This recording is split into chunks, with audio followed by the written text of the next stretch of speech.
দর্শক, এখন রয়েছে দেশের পুঁজিবাজার পরিস্থিতি নিয়ে বিশেষ আলোচনা। আর আলোচনার জন্য আমাদের সাথে সংযুক্ত হচ্ছেন ঢাকা স্টক এক্সচেঞ্জের বর্তমান পরিচালক এবং সাবেক প্রেসিডেন্ট মোহাম্মদ রকিবুর রহমান। আমরা সংযুক্ত হচ্ছি তার সাথে। জনাব রকিবুর রহমান, আপনাকে স্বাগত জানাচ্ছি আমাদের সাথে সংযুক্ত হওয়ার জন্য। আপনি নিশ্চয়ই আমাকে শুনতে পাচ্ছেন?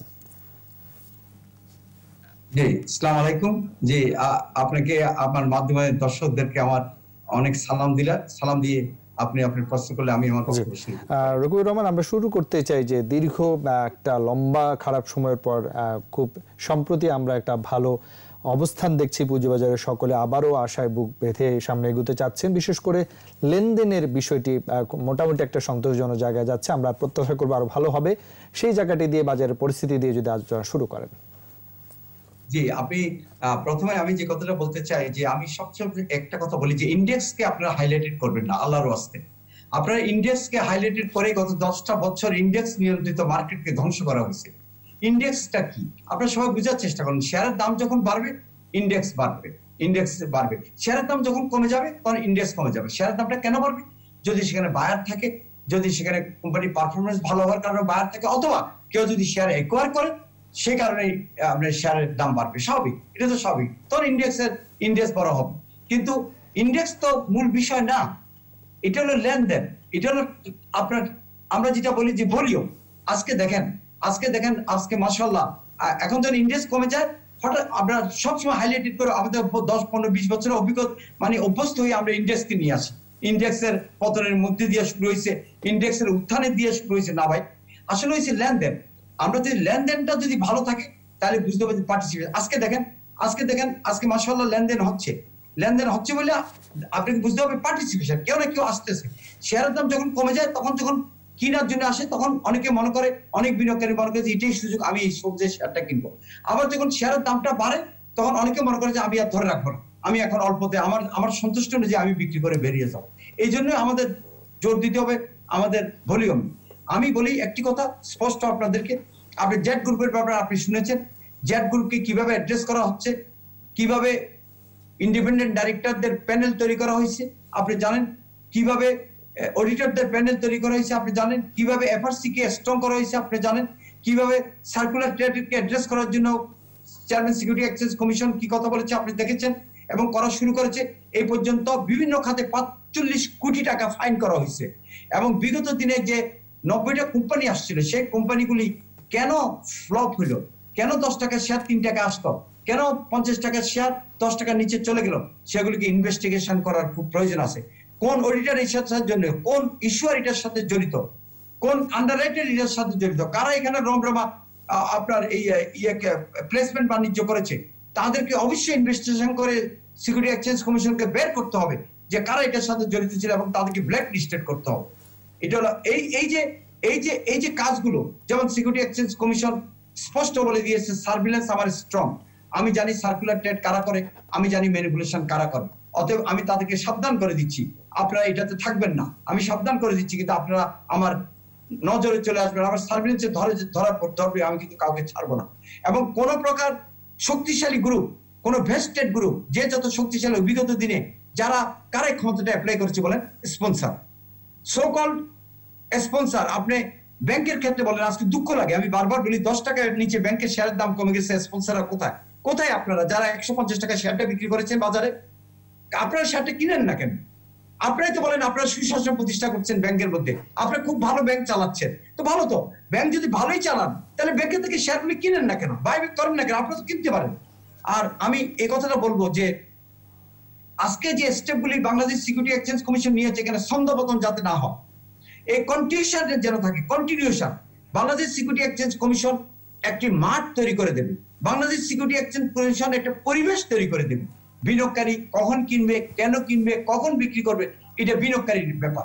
কিন্তু বিনিয়োগকারী চায় না যে মার্কেটে স্পন্সররা একটা ম্যানিপুলেশন করবে, তারপর আপনার সার্কুলার ট্রেড হবে, বিভিন্ন কিছু হবে, কাউকে ধরা হবে না, কাউকে সেটা শাস্তি। এখন 50 কোটি টাকা আপনার ম্যানিপুলেশন করে আপনি যদি প্রফিট করে যদি মাত্র 50 লাখ টাকা আপনি ফাইন করেন, তাহলে কি হলো? তাহলে 49 কোটি 50 লাখ টাকাকে হালাল করে দিলেন, এটা আনন্দের কথা। কিন্তু পৃথিবীতে এটা না, পুরো টাকাটাকে আপনার বাজেয়াপ্ত করতে হবে এবং তাকে আইনের আওতায় আইনে কঠোর শাস্তি দিতে হবে। এটা হলো পৃথিবীর নিয়ম। এই এই এই জায়গাগুলিতে আমাদের থাকতে হবে। আমি মনে করি Bangladesh security exchange commission, Dhaka stock exchange, Chittagong stock exchange, DB, আমি আগেও বলেছি সবাই কাজ করছে। আপনি দেখেন ঢাকা স্টক এক্সচেঞ্জ ক্রেস্টের ব্যাপারে কি সিদ্ধান্ত নিয়েছে, আপনি স্ট্রংলি দেখেছেন। কিভাবে ক্রেস্টকে আমরা অ্যাড্রেস করেছি ম্যানেজমেন্ট, কিভাবে ক্রেস্টের সাথে আরো 20 জনকে অ্যাড্রেস করেছে আপনি দেখেছেন। আমরা কোথাও কোনো ছাড় দেব না।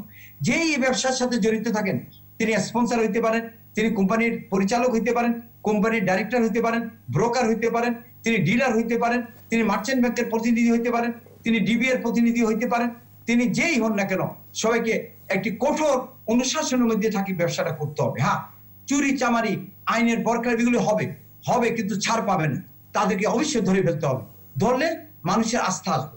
বিনিয়োগকারী বসে আছে আপনার এখানে আসার জন্য। আপনারা দেখতেছেন যে আজকে 12, 13, 1400 কোটি টাকা আজকে লেনদেন হচ্ছে। আপনার T+3 চালু হবে আপনার জেড গ্রুপ, এবং জেড গ্রুপের শেয়ার ইচ্ছা করলে কেউ আর ধরে রাখতে পারবেন না। আপনি জেড গ্রুপ নিয়ে খেলাধুলা আর করতে পারবেন না। জেড গ্রুপের শেয়ার আপনার কাছে নাই, 20% আপনার কাছে নাই, আপনাকে 60% অ্যাকোয়ার করতে হবে, আপনাকে এজিএম করতে হবে, অথবা নাহলে ওখানে অডিটর বসিয়ে দেওয়া হবে। কি কারণে আপনার শেয়ার নেই? আর আপনি শেয়ার বেচতেও পারবেন না, আপনি শেয়ার নিয়ে খেলাধুলাও করতে পারবেন না। তখন কি হবে? যারা ইন্টারেস্টেড, এমন কিছু কোম্পানি আছে ইচ্ছা করে জেড গ্রুপে রূপান্তরিত এই খেলাগুলি খেলতেছে নিজেরা, অথবা এগুলি বন্ধ হয়ে যাচ্ছে। তাহলে হবে কি, কেউ না কেউ ইন্টারেস্ট হবে জেড গ্রুপের শেয়ারটা টেক আপ করার জন্য, সেই সুযোগ তাকে করে দিতে হবে। দ্বিতীয় কথা হলো রাজীব, আমি একটা কথা বলতে চাই, কিছু কথা আপনাকে বলতে চাই, যে বাজারকে ধরে রাখতে হলে কি করতে হবে, বাজারের কন্টিনিউশন ধরে রাখতে হবে। ধরে রাখলে কি করতে হবে? আইপিওর ক্ষেত্রে সবচেয়ে বড় কথা হলো আইপিও। বিগত 10 বছর বা আরো আগে আইপিও সবচেয়ে ক্ষতিগ্রস্ত করেছে। আজে বাজে মানহীন কোম্পানি, যাতে কোনো গ্রোথ নাই, আপনার অডিটর ভুল রিপোর্ট দিয়েছে, তথ্য ভুল দিয়েছেন, তার পেড অ্যাকুইটের ভুল দিয়েছেন, তার রিজার্ভ ভুল দিয়েছেন, তাকে হাইলাইটেড করা হয়েছে, তাকে একেবারে এমন দেখানো হয়েছে যে দেখাইয়া মানুষকে প্রতারিত করা হয়েছে। কিন্তু এই আইপিও ক্ষেত্রে সিকিউরিটি এক্সচেঞ্জ কমিশন সেই দায়িত্বটুকু পালন। দেখেন, যিনি আইপিওর পারমিশন দিবেন তিনি যদি প্রসেস করেন, বিচারক যদি প্রসেস করে, বিচার করবেন কি বলেন আপনি আমাকে? অতএব পৃথিবীর সব দেশে আইপিও প্রসেস করবে এক্সচেঞ্জ। আমি মাননীয় সিকিউরিটি এক্সচেঞ্জ কমিশনকে আমি বিনীত অনুরোধ করব, আইপিও প্রসেস করবে Dhaka stock exchange, Chittagong stock, মানে এক্সচেঞ্জ। আপনি তাদের গাইডলাইন দিয়ে দিবেন, সময় দিয়ে দিবেন। ওই আপনার যদি পছন্দ না, যখন আপনার এখানে জমা দিবে সিকিউরিটি এক্সচেঞ্জ, মূল পারমিশন কে দিবে? Security exchange commission. Security exchange commission যদি মনে করে যে এই আইপিওর ক্ষেত্রে এই দুর্বলতা আছে, আবার উনি ফিরাই দিবেন, নাহলে নিজেরা ইনভেস্টিগেশন করবে। এই যে প্রসেসের দায়িত্বটা পদ্ধতিটি সিকিউরিটি এক্সচেঞ্জ কমিশনে থাকা উচিত না, সেখানে অনেক ধরনের ভুল হয়ে যাবে। জি, রকিবুর রহমান সাহেব, আমরা একটা ছোট্ট বিরতি নিতে চাই, আবার আলোচনায় ফিরে আসবে। আপনার সংযুক্ত থাকবেন আমাদের সঙ্গে। প্রিয় দর্শক, নিচ্ছে একটা বিরতি, আমাদের সঙ্গেই থাকুন।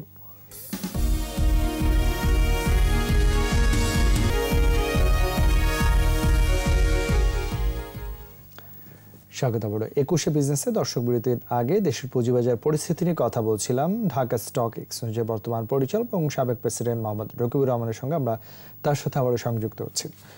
জনাব রকিবুর রহমান, আমরা বিরতির আগে আলোচনা করছিলাম সাম্প্রতিক পুঁজিবাজারের লেনদেন এবং বিসিসি কর্তৃক সাম্প্রতিক যে সিদ্ধান্তগুলো সেগুলো নিয়ে। আবারও সেই জায়গাটা একটু আলোচনায় ফিরতে চাই। আমরা 21শে পরিবারের পক্ষ থেকে বিসিসির মাননীয় চেয়ারম্যান মহোদয় সহ সকল যারা কমিশনার রয়েছেন, সংশ্লিষ্ট রয়েছেন, সকলকে আসলে আন্তরিক ধন্যবাদ জানাতে চাই যে দীর্ঘ প্রচেষ্টার পর তাদের বেশ কিছু ইতিবাচক সিদ্ধান্ত, ডিসিসি তাদের সাথে সমন্বয়, আমরা দেখছি বেশ ইতিবাচক একটা অবস্থান রয়েছে। এবং আপনি শুরুতে যেটা বলছিলেন যে এই ধারাবাহিকতা আমাদের অবশ্যই ধরে রাখতে হবে, ছন্দপতন যেন না হয়, সেগুলো নিয়েও নানা মতামত রয়েছে। এর আগে এই ধরনের অনেক বিষয় রয়েছে, সেই জায়গাটা আপনার দীর্ঘ অভিজ্ঞতা থেকে যদি একটু বলেন।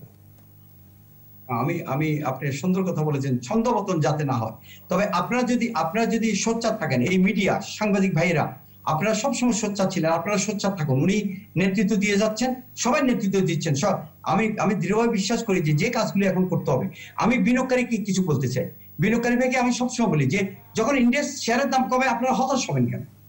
আপনার শেয়ারটা তো আপনি কিনবেন, আপনি বেচবেন, আপনি কখন কিনবেন, কেন বেচবেন, কখন কিনতে যাবেন, কোন শেয়ার কেন কিনবেন, এটা আপনার দায়িত্ব। আপনি চাইবেন সুশাসন, আপনি চাইবেন আপনি যাতে ম্যানিপুলেটের পাল্লায় পরে আপনি যেন ক্ষতিগ্রস্ত না হন, এটা আপনি দাবি করবেন, আর কিছু না। বাট বাকি দায়িত্ব আপনার।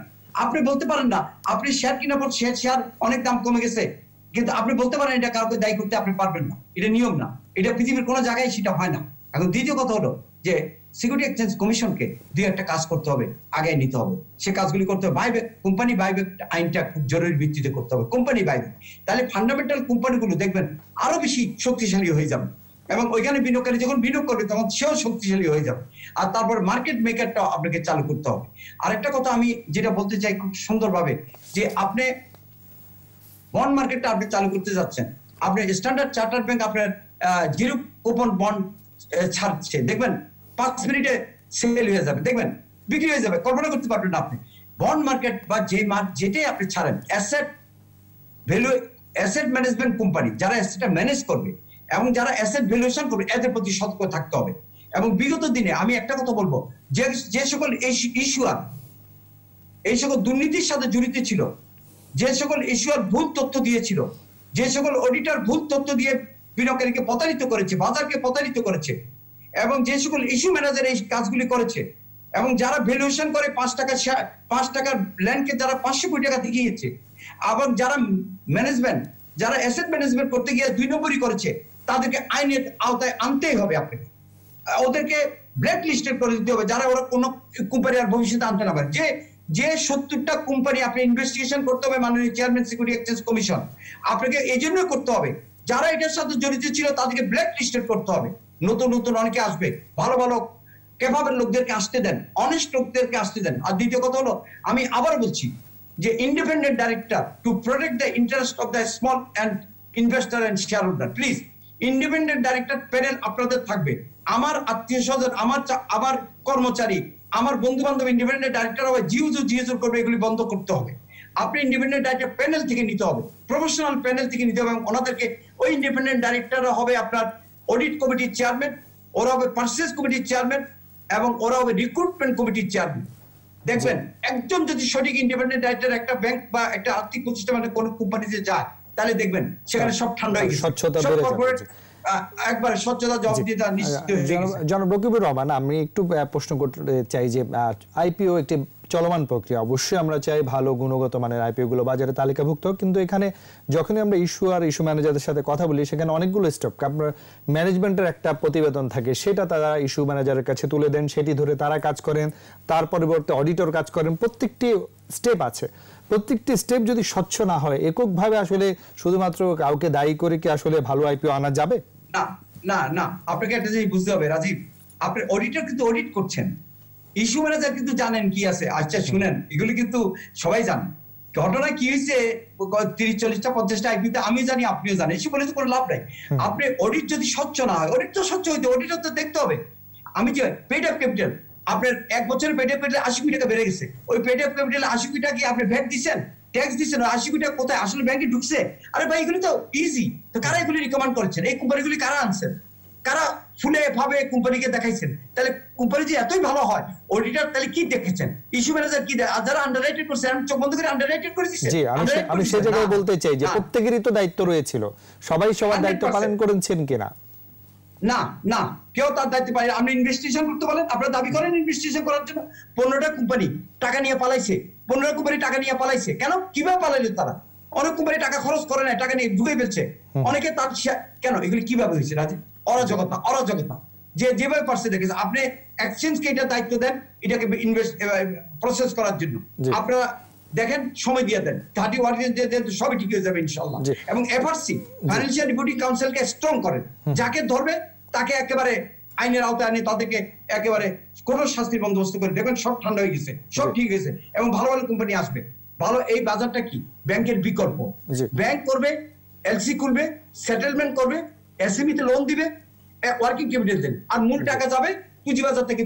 পৃথিবীর সব দেশে পুঁজিবাজার থেকে মূল টাকা আসবে।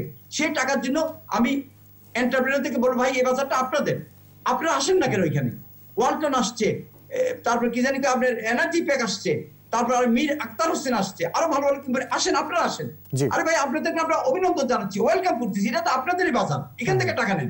এখানে সুদ নাই, এখানে সুদের ব্যবসা নাই, হালাল ব্যবসা। আসেন, আপনারা ভালো করবেন, পারফরমেন্স করবেন, বিনিয়োগকারীকে আপনারা কন্ট্রিবিউট করেন। সত্য কথাটা বলেন, মিথ্যা কথা বলিয়েন না। শুনেন, কোম্পানি সবসময় ভালো চলবে এটা ঠিক না, কোম্পানি সবসময় ভালো চলবে এটা ঠিক না। তারা আচ্ছা শুনেন, এবার যখন আমেরিকাতে ওয়ারেন বাফেট সবচেয়ে বড় ভুল কি করছে জানেন? সারা বছর পুঁজিবাজারে লাভ করছে। এবার যখন কোভিড এর কারণে বাজার ধস নামছে, ওয়ারেন বাফেট মনে করছে আর বাজার বাড়বে না, 50 বিলিয়ন লস দিয়ে সব শেয়ার বেচে দিছে, তারপর বাজার চাঙ্গা হয়ে গেছে। ওয়ারেন বাফেট জীবনে একটি মাত্র ভুল করেছে এটা লাইফে, আর এই ভুল সে কোনোদিন করে নাই। সে যখন শেয়ারের দাম কমে তখন ঢুকে আবার যখন শেয়ার দাম বাড়ে বেশি করে বাইরে আছে। জি। আমি তো বলবো আর আমাদের দরকার আছে ইনশাআল্লাহ আসেন একটি শক্তিশালী স্বচ্ছ জবাবদিহিমূলক পুঁজিবাজার আমরা গড়ে তুলি। বিনিয়োগকারী ভাইরা, এটা আপনাদের দায়িত্ব, সিকিউরিটি এক্সচেঞ্জ কমিশনের দায়িত্ব, ঢাকা স্টক এক্সচেঞ্জের দায়িত্ব, আপনাদেরকে একটি স্বচ্ছ জবাবদিহিমূলক প্ল্যাটফর্ম আমরা তৈরি করে দেবো।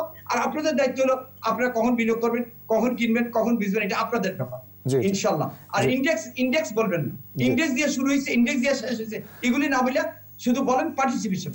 জি রকিবুর রহমান সাহেব, আমরা শেষ দিকে চলে এসেছি। 1 মিনিটে যেটি জানতে চাইবো যে বাজারে উত্থান পতন থাকবে, পুঁজিবাজার সবসময় বাড়বে সবসময় কমবে, সেটি কারোই প্রত্যাশিত নয়। তবে অবশ্যই আমরা পুঁজিবাজার নিয়ন্ত্রণ থেকে সাধুবাদ জানাতে চাই যে তাদের পদক্ষেপের কারণে আপনাদের একান্ত চেষ্টায় পুঁজিবাজারটি ঘুরে দাঁড়ানোর চেষ্টা করছে। তবে বিনিয়োগকারীদের সিদ্ধান্ত কিন্তু স্মার্ট হতে হবে। যে কোনো জায়গায় বিনিয়োগ করে পরবর্তীতে কাউকে দোষারোপ করা চলবে না। যাবার আগে সেই জায়গাটা যদি একটু আলোকপাত করে শেষ করেন। আমি তো বিনিয়োগকারী ভাইদেরকে আমি সবসময় বলে আছি, ওনারা আমাকে বলতো যে আমরা চাই একটা প্ল্যাটফর্ম, স্বচ্ছতা জবাব দিতে, আমরা যেন সার্কুলার ট্রেডেড, আমরা যেন কোম্পানির ভেস্টেড কোম্পানিগুলি ম্যানিপুলেশনের আওতায় যেন আমরা, যেটা বছর পর বছর হয়ে আসছে, আমরা চাই একটা স্বচ্ছ প্ল্যাটফর্ম। আমরা সিদ্ধান্ত নেবো কখন আমরা কিনবো, কখন আমরা বিক্রি করবো। আর যারা ট্রেড করেন, যারা একটা হলো লং টার্ম বিনিয়োগকারী, একটা হলো যারা ট্রেড করেন। আর যারা ট্রেড করেন আমি তাদেরকে বলবো ভাই, ট্রেড করার সময় একটু খেয়াল রাখবেন। ট্রেড করার সময় সবসময় প্রফিট করা যায় না ভাই, সবসময় যায় না। বাট লং টার্ম বিনিয়োগকারী, ভালো share, fundamental share, long term বিনিয়োগকারী যদি আপনি ধরতে পারেন, শেয়ার ধরতে পারেন, আপনি কিন্তু সঠিক সময় কিন্তু কিছু পয়সা পাবেন। বাস্তব হলো এটা। অথচ আপনি যদি শিক্ষিত বিনিয়োগকারী হন, আপনি ইমোশন দ্বারা আপনি বিনিয়োগ করবেন না, আপনি সঠিকভাবে বিনিয়োগ করেন এবং বিনিয়োগের রেজাল্ট আপনার পক্ষে আসবে ইনশাআল্লাহ। আর বাংলাদেশের ইকোনমিতে এখন কিন্তু বিনিয়োগ এদিকে আসতে থাকবে, প্রচুর বিনিয়োগ ইনশাআল্লাহ এখানে আসতে থাকবে। শুধু আমরা যে কাজগুলি সবাই মিলে করছি এটাকে কন্টিনিউশন করেন, ছত্রপতন হইতে দিয়েন না। কোন ভেস্টেড গ্রুপের ইন্টারেস্ট যাতে এখানে আর না আসে, কেউ যাতে এটাকে প্রভাবিত করতে না পারে, বাস কথা একটাই। জি, আমরাও সে প্রত্যাশা রাখছি। অবশ্যই পুঁজিবাজার নিয়ন্ত্রণ সংস্থার সঙ্গে সঙ্গে সংশ্লিষ্ট সকল স্টেক হোল্ডারকে নিয়ে আমরা ভালো একটি গতিশীল পুঁজিবাজারের দিকে এগোবো। তবে সবসময় বিনিয়োগকারীদের বুঝে শুনে বিনিয়োগ করতে হবে, স্রোতে গা ভাসালে চলবে না। সবসময় আমরা সেই প্রত্যাশা রেখে আজকের আলোচনা শেষ করছি। আপনাকে অনেক ধন্যবাদ আমাদেরকে সময় দেওয়ার জন্য। আসসালামু আলাইকুম ওয়া রাহমাতুল্লাহি ওয়া বারাকাতুহু। প্রিয় দর্শক, এতক্ষণ দেশের পুঁজিবাজার পরিস্থিতি নানা দিক ও কারণে নিয়ে কথা বলছিলেন ঢাকা স্টক এক্সচেঞ্জের বর্তমান পরিচালক এবং সাবেক প্রেসিডেন্ট মোহাম্মদ রকিবুর রহমান। দর্শক, এবারে নিচ্ছে আরো একটু বিরতি, বেলা 12:30 আবার ফিরে আসবে খুশি বিজনেসে। ততক্ষণ আমাদের সঙ্গেই থাকুন।